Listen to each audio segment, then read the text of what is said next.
Dios. Muchas veces nosotras en nuestra vida deseamos tener avances en nuestra vida espiritual, pero también a veces nos preguntamos por qué no llegan esas bendiciones, esos avances. Eh, mm, Me parece que a veces eso se refleja cuando tenemos más luchas. Si podemos poner la primera lámina, hermana. Mónica. Eh, Esas luchas empiezan en nuestro corazón y permanecen a veces por mucho tiempo y muchas veces también lo vemos en que oramos y parece que no surten efecto en nuestras oraciones. Aún a veces, ¿cómo se dice? Se hacen crónicos los problemas y no cambiamos. Pero vamos a ver qué nos dice la escritura, que a veces lo pasamos por alto y a veces ya lo sabemos, pero no sabemos cómo aplicarlo. Leemos en segunda de Pedro 1:3 que dice la palabra de Dios. Como todas las cosas que pertenecen a la vida y a la piedad nos han sido dadas por su divino poder, mediante el conocimiento de aquel que nos llamó por su gloria y excelencia. Fíjense que este texto nos dice que las cosas de la vida y de la piedad ya nos han sido dadas a todos, a todo aquel que es cristiano. Nos han sido dados por su poder. No tenemos que adquirirlas. Ya están ahí. Y son cosas que llegaron a nosotros mediante el conocimiento de Cristo. ¿Cuándo conocimos a Cristo? Cuando le entregamos nuestro corazón y nuestra vida. Cuando le pedimos perdón de nuestros pecados y Él vino y nos limpió y nos lavó. Y todos sabemos la parte teórica donde dice que somos ¿cómo se dice? Santificados en forma posicional. Es nuestra la santidad, no porque seamos santos, sino porque somos declarados santos por Dios. Sin embargo, a medida que pasa el tiempo, hermana, la siguiente lámina, por favor, dice, este tesoro nos ha sido dado mediante la salvación. La santidad es el primer tesoro que Dios nos regala. Cuando salimos, yo creo que todas hemos experimentado ese momento en el que Dios nos perdonó y sentimos esa limpieza en nuestro corazón. Entonces la santidad del cristiano es un regalo de Dios que se nos concede como parte de ser adoptados por Dios con todos los privilegios y responsabilidades de ser adquiridos por Cristo, porque habéis sido como comprados por precio. Glorificad pues a Dios en vuestro cuerpo y en vuestro espíritu, los cuales son de Dios. Aquí hay una cosa, somos pertenecientes a Dios. Nosotros somos su propiedad. Por tanto, somos esclavos de Cristo. Pocas veces nos hablamos o nos tratamos así. Sin embargo, hemos sido llamados de la libertad del pecado a la esclavitud en Cristo. Esta esclavitud es una esclavitud de libertad porque Dios no nos está haciendo constantemente, como diríamos, manita de puerquito para que hagamos lo que Él quiere, sino que Él constantemente nos llama y nos habla para que nos apartemos y busquemos la verdad de Cristo, sabiendo que fuimos rescatados de nuestra vana manera de vivir, la cual recibimos de nuestros padres, no como cosa corruptible como oro o plata, sino con la sangre preciosa de Cristo hemos recibido esta herencia, la herencia que es como de un cordero sin mancha y sin contaminación. Así es como Cristo nos deja en el primer momento en que nos llama a su vida. Él nos deja sin mancha y sin contaminación. Pero hay una realidad de nosotros. Somos concupiscentes, ¿sí? La concupiscencia es algo inherente a a nuestro carácter, a nuestra forma de ser. Si pasamos a la siguiente lámina, aquí vamos a ver por qué la santidad tiene progresiva tiene que existir. Y es que ahora que somos miembros del cuerpo de Dios y que se nos ha hecho partícipes de la naturaleza divina, ojo con esto, no somos Dios, solamente se nos ha compartido las características de Cristo a través del Espíritu Santo. Somos capacitados por el Espíritu que mora en nosotros para amar, respetar, vivir en santidad, hablar con amor, dejar a un lado nuestra naturaleza pecaminosa. Pero por causa de esta naturaleza pecaminosa, que es la que conocemos y habitualmente nos es familiar, los hábitos y las costumbres, al poco de ser salvos y santificados, los viejos hábitos nos acometen para ser y actuar como antaño, como antes éramos. De repente pasamos un tiempo muy alegre, muy feliz, y luego pasa algo que nos hace retomar nuestra vieja costumbre. Muy comúnmente lo podemos notar en el carácter. Cuando hemos sido embestidos de la presencia de Dios, cuando recibimos una bendición en oración, no sé, yo creo que todos hemos experimentado esto, salimos del altar felices, contentas, tranquilas, nos sentimos a gusto, pero es muy fácil llegar a la puerta del templo y que un hermano nos vea mal o nos cuente un chisme o simplemente nos hace enojar un niño que no quiere irse a comer, etcétera, etcétera. Y volvemos a los viejos hábitos, a las viejas reacciones. ¿Cómo reaccionamos ante las cosas? Reaccionamos con nuestra vieja costumbre, con nuestro viejo carácter, con nuestros viejos pensamientos. Ah, y para completar, muchas veces tenemos el hábito de decir, es que yo ya sé que siempre haces esto. Entonces yo hago lo mismo que siempre he hecho, me enojo, grito, pateo, te ignoro, te odio, lo que quieran. Retomamos nuestra vieja naturaleza. De ahí que el apóstol Pablo nos hace énfasis en decirnos que hagamos morir lo terrenal en nosotros. Y eso no está afuera. No es que vayamos a ir contra el diablo, no vamos a ir contra el mundo, no vamos a ir contra nuestros hijos, nuestra familia, vamos a ir contra nuestra propia naturaleza. De ahí la dificultad, porque generalmente nos amamos como somos, aunque estemos equivocados. Amamos quién somos. De hecho, cuando éramos adolescentes, algunos de nosotros nos parábamos en el espejo y veíamos cómo nos íbamos a ver cuando decíamos tal o cual cosa y nos habituamos a actuar de determinadas maneras, de manera que ni siquiera estamos conscientes ya de eso. Y eso evita que la presencia de Dios permanezca en nosotros y por lo tanto también que actúe en nosotros para lograr esa, no solamente esa santificación, sino los éxitos que deseamos.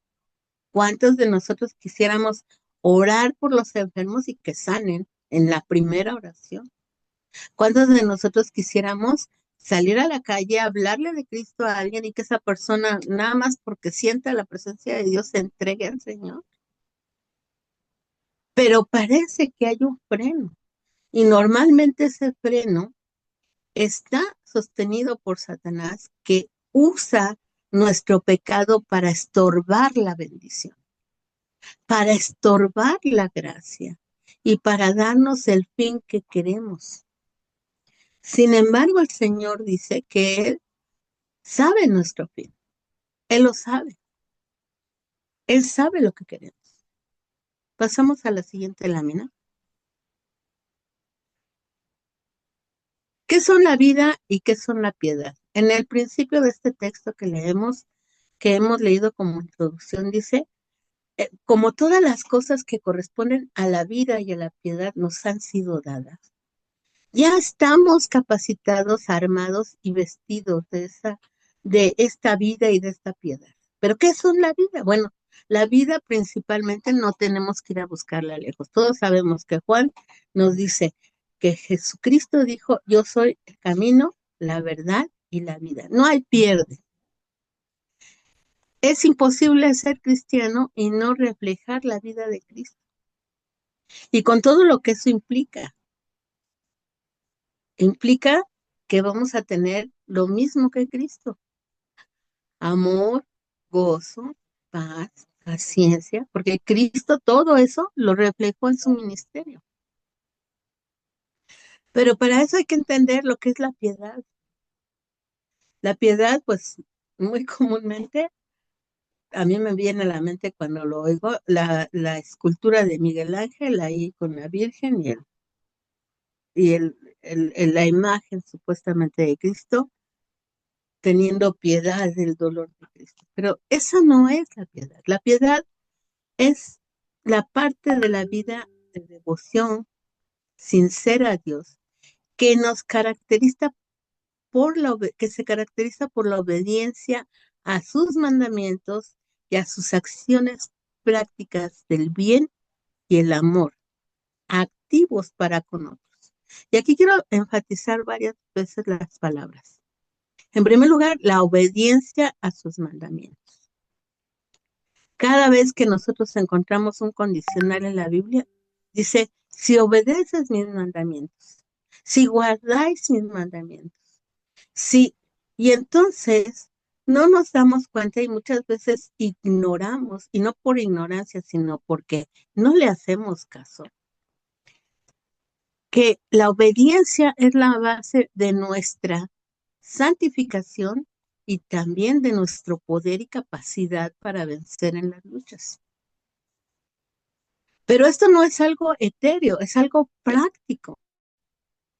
La práctica del bien y el amor activo para con el prójimo son sumamente difíciles. Y no vemos al prójimo tan cerca como nuestro hijo, nuestro padre, nuestra madre, que a veces tienen características exasperantes, verdaderamente exasperantes. Verdaderamente nos hacen la vida, como decíamos, de cuadritos, ¿no? Es que le decimos una cosa un día y la volvemos a decir, o nos hacen una situación difícil un día y el otro también, y eso es lo primero que tenemos que ver. ¿Cómo obedecer al Señor en eso? ¿Cómo va a ser nuestra vida práctica en eso? ¿Cómo podemos hacerle el bien pese a todo el mal que nos hace? Romanos 8:5, perdón, 5:8 nos dice que Cristo, a pesar de nuestra maldad, murió por nosotros. Pero hablo con muchos hermanos y en muchas ocasiones me redundan y me dicen, ay no, sí, pero Cristo es una cosa y yo no aguanto mi vecina, mi primo, mi abuelo, que todo el tiempo me hacen lo mismo. Ya, yo ya traté de por este medio, por el otro medio y vuelve. Y sí, sí lo perdono, pero no lo quiero ni ver. Y eso no puede ser, porque si yo amo a alguien, quiero verlo, quiero estar con él. A diferencia de la vida mundana, tenemos que buscar, y la vida carnal que reacciona, porque ustedes no me van a decir que no reacciona. La vida de Cristo es una vida consciente, pensada, analizada. Romanos 12 dice que es nuestro culto racional, pensado, meditado, deliberado, de manera que si mi vecino me hace cosas y maldades, yo no le respondo mal por mal, sino que le doy el bien que no merece, pero que yo tampoco merezco y que Cristo me ha dado en mi corazón. Es una vida de conciencia del bien.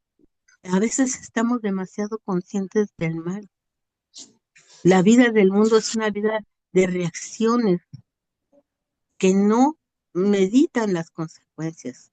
Sin embargo, las acciones premeditadas, consideradas a la luz de la oración primeramente, de la voluntad divina revelada en la palabra de Dios por la lectura de la Biblia y por el Espíritu Santo que nos guía a toda verdad, nos van a impulsar a vivir esa vida de santidad, que no es nada más una vida contemplativa, sino una vida dinámica, porque dice la palabra de Dios que si hacemos las cosas del bien, estas no nos van a dejar estar quietos, nos van a llevar a lo que sigue, al siguiente paso, a impulsarnos más en oración, a tratar de ser mejores personas con los demás, a buscar más y más la voluntad de Dios antes que actuar por impulso en las situaciones de crisis. Detenernos a pensar cuál va a ser la consecuencia de lo que voy a contestar cuando pasan cosas que habitualmente ya sabemos. Dicen los psicólogos que cuando un matrimonio se pelea, sobre todo los que ya tienen mucho tiempo, generalmente ya saben cómo es el pleito. Dice, yo, este, yo le digo esto, él me contesta esto, yo le respondo lo otro, él me da lo de más allá y acabamos en esto otro. Ya se sabe en el pleito, pero lo repiten. Nuestra vida tiene que ser meditada en Dios, no tenemos que romper los patrones.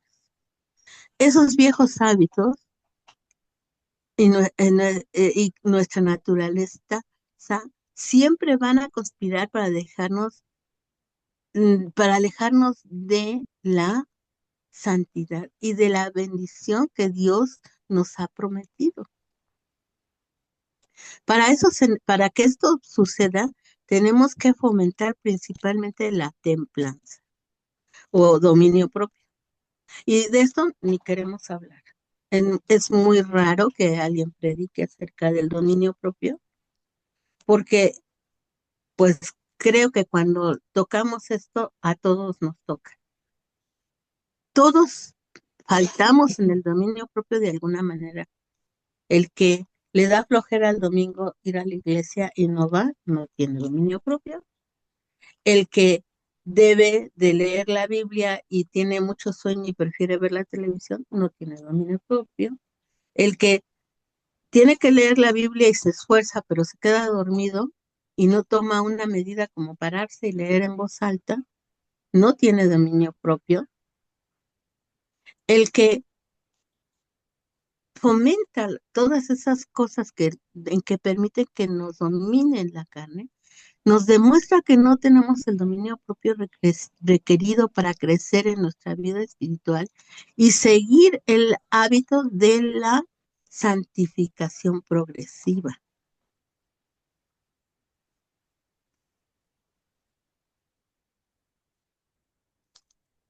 Es importante que cada uno de nosotros se convierta en un fruto de santidad, que fomente por sí mismo. Nadie nos puede obligar. El Espíritu Santo nos dice, por ejemplo, yo lo sé que si nos habla en nuestro corazón y nos dice, hoy no has leído la Biblia, hoy viste mucha televisión, hoy te la pasaste en internet, hoy te preocupaste por ganar dinero y todo y no te pusiste 5 minutos a orar. El Espíritu no lo dice, pero nosotros podemos en nuestra concupiscencia hacer caso o no.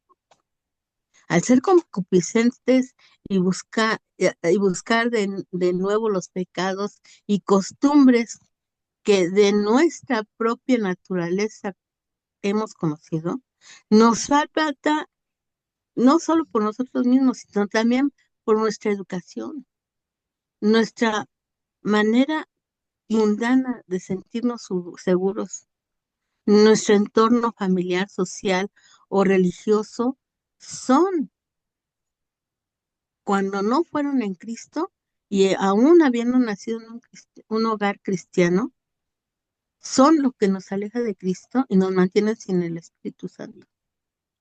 Porque el hecho de que nos hayamos crecido en un hogar cristiano no nos hace evangélicos cristianos, no nos hace de comunión con Dios. De hecho, el ni siquiera haber recibido grandes bendiciones de Dios cuando éramos jóvenes nos mantienen en ese avivamiento, porque las afanes de la vida nos comen y nos alejan de Dios. Por tanto, nuestros pensamientos son el reflejo del contenido de nuestro espíritu. Lucas 6:45 dice, el hombre bueno de su tesoro de su corazón saca lo bueno, y el hombre malo del mal tesoro de su corazón saca lo malo, porque de la abundancia del corazón habla la boca. Es decir, esto es generadora de nuestras acciones. El que, el que mata muy comúnmente, aunque diga que lo hizo por impulso, ya tenía en su mente el que podía matar. Dice, el que compra una pistola ya en sí mismo es un asesino potencial. ¿Por qué? Porque se está dando la posibilidad. El que dice, yo nunca voy a robar aunque me muera de hambre, el Espíritu Santo lo va a sostener en esa convicción y no va a dejar que se muera de hambre. Nunca he visto justo desamparado ni su descendencia que mendiga el pan. Dios, cuando somos fieles y obedientes, cumple sus palabras. Pero es muy importante luchar con nuestros viejos hábitos, los cuales pueden volver en cualquier momento. No importa que seamos un pastor de 50 años en el pastorado. Si bajamos la guardia, el diablo y nuestra carne van a hacer que volvamos a esos hábitos, al hábito de la mentira, al hábito de los malos pensamientos, al hábito de hablar mal de los demás, al hábito de ser desconfiados de Dios. Tenemos que empaparnos de la Escritura para que ella hable constantemente a nuestro espíritu. Tenemos que empaparnos de la presencia del Espíritu Santo en oración para que Él nos mueva a hacer lo bueno. ¿Cómo podemos triunfar? El cristiano tiene la capacidad de triunfo porque nos dice que ya todas las cosas nos fueron dadas. Tenemos esa capacidad inherente a la naturaleza de Cristo que nos ha sido compartida. Cuando nuestros pensamientos son modificados por el conocimiento de Cristo, podemos llegar al trono de la gracia del Cordero y alcanzar el oportuno socorro. 1 Corintios 2:16 dice, porque ¿quién conoció la mente del Señor? ¿Quién lo instruirá? Mas nosotros tenemos la mente de Cristo. Si nosotros no pensamos como Cristo, entonces no podemos decirnos cristianos. Si nosotros pensamos mal de los demás, no podemos ser cristianos, porque Cristo, aunque Él mismo conoce nuestras maldades, no piensa mal de nosotros, más aún nos trata como hijos amados, santificados por su gracia. Por tanto, es muy importante que cuando nosotros nos cachemos, voy a decirlo así, en, en enquistados en nuestros viejos ánimos, hábitos, perdón, o en nuestros viejos pensamientos, fomentemos el dominio propio y la autodisciplina. No que nos vamos a convencer como los ¿cómo se dice? Los budistas que se sienten a meditar y dicen, no soy así, esto no va a pasar y nos convencemos. No. El dominio propio entra en primer lugar por la oración, buscando una oración sana que busque la voluntad de Dios. Es muy común Yo en el grupo que nosotros manejamos, a veces les digo a los hermanos, vamos a orar, pero no vamos a pedirle al Señor nada. Simplemente vamos a pedirle que Él nos dé su presencia y que podamos recibir de Él el control de nuestra oración, el control de nuestros pensamientos y que le alabemos. Y empezamos a orar y cuando nos damos cuenta ya estamos pidiéndole, Señor, otra vez te pido por el carro que está descompuesto, otra vez te pido por esto, te pido por lo otro. Y ya se nos olvidó que lo más importante no es el don, sino el dador del don. Por tanto, la oración sana busca el control de nuestro ser, manteniéndolo sujeto al Espíritu de Dios y haciendo la voluntad de Dios, diciéndole, Señor, quiero hacer tu voluntad. Deseo que tú me enseñes cómo caminar.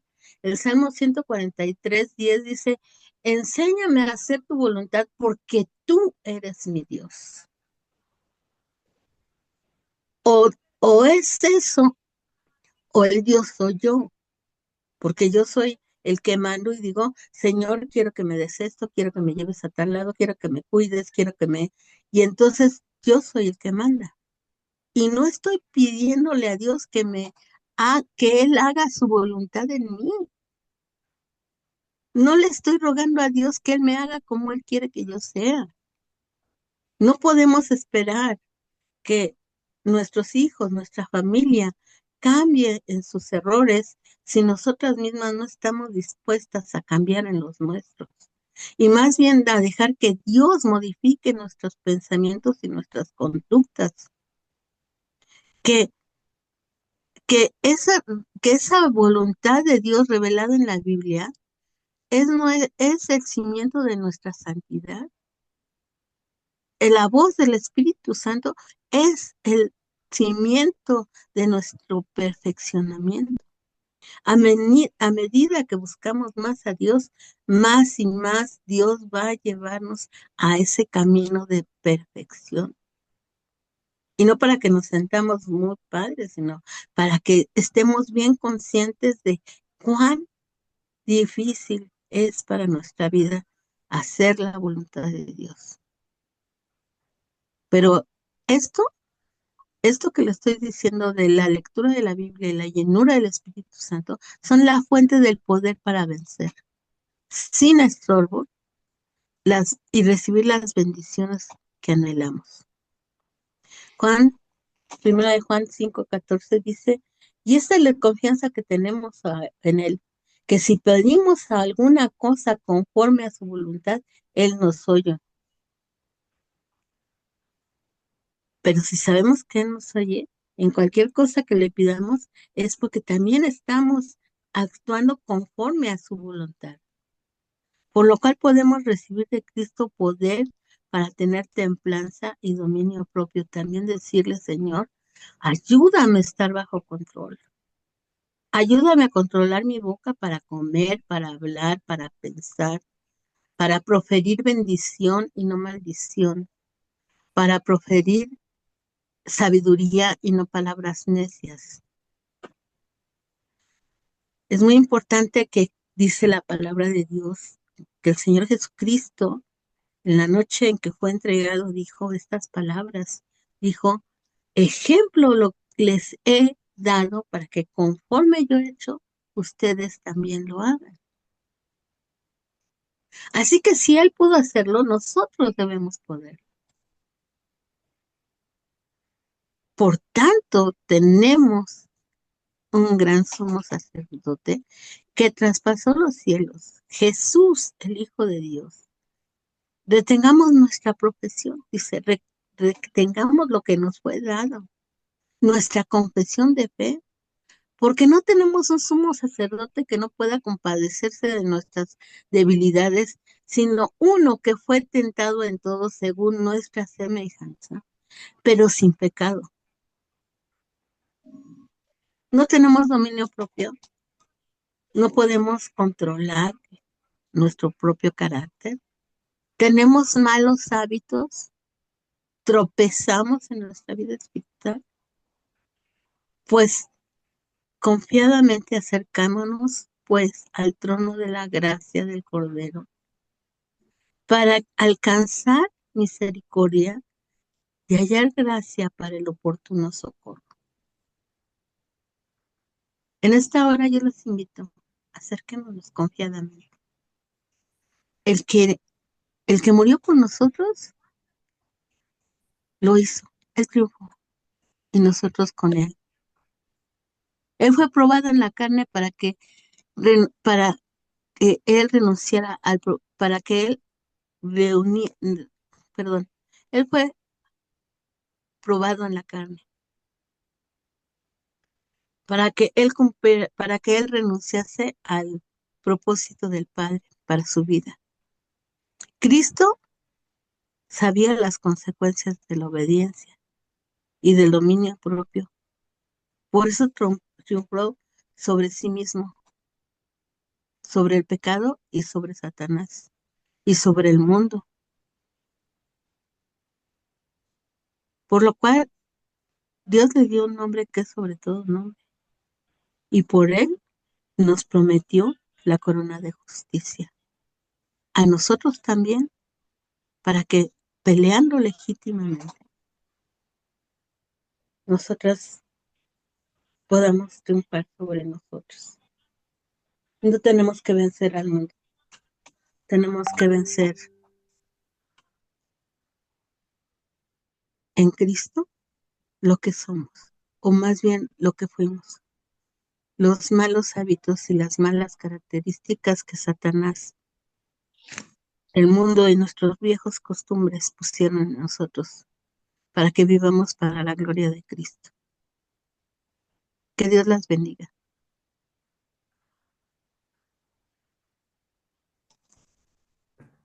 Pues nos quedamos con una reflexión